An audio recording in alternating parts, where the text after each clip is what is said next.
One of the most common complaints about the Rich Dad series is that no one can find Rich Dad evidence.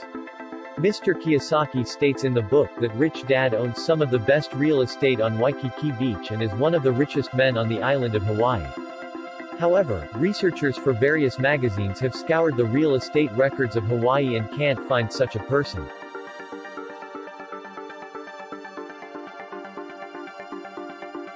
Well, debt and taxes for a young man like you will be your largest single expense.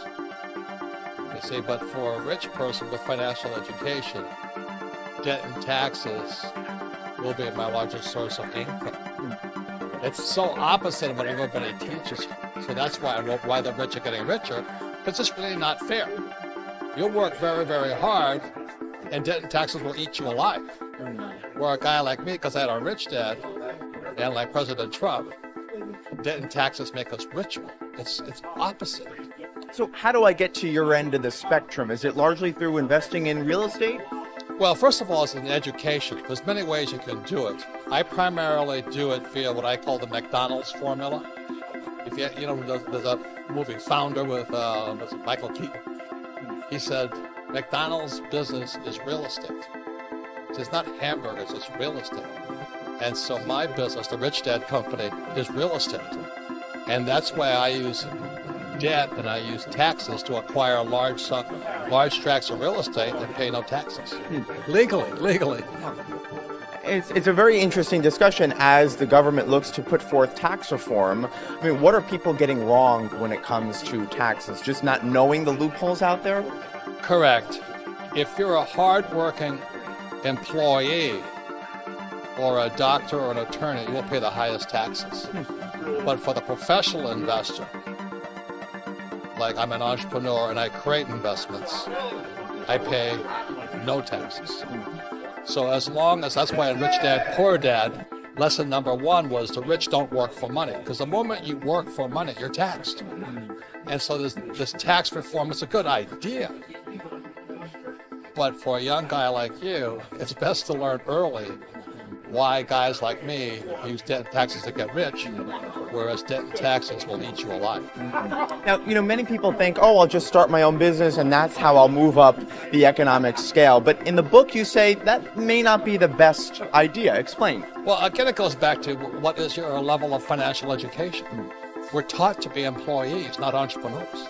Go to school, get a job, not go to school and create jobs.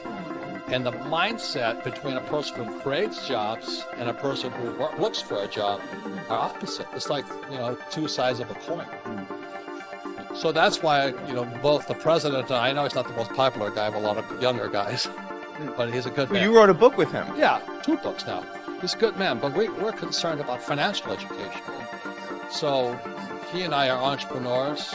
We thousands of employees, lots of real estate. And because we do that, the IRS gives us tax breaks because we use debt because the government wants us to borrow money, which is why interest rates are so low. And because we borrow, create jobs, and buy real estate, we pay no taxes. Legally. Well, you mentioned low interest rates, and with that, you also say saving is for losers. Explain that tagline, because I think it runs contrary to what a lot of people have been taught. Thank you for saying that.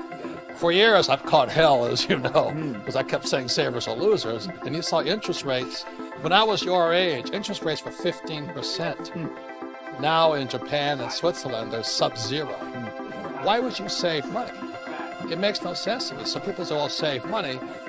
But the whole economic system, which we're part of right now, wants debtors. They don't want savers. So we have too much money in the system. So because they have too much cash in the system, they punish the saver and reward the debtor with low interest rates and no taxes. The problem is our school system's still in the Stone Age, and they don't provide you the knowledge to process information. So like when you say go to school and get a job, it doesn't make sense to me because I'll be taxed. And so really we're in the knowledge age and information. So the most important investment is your financial education, which is not taught in school.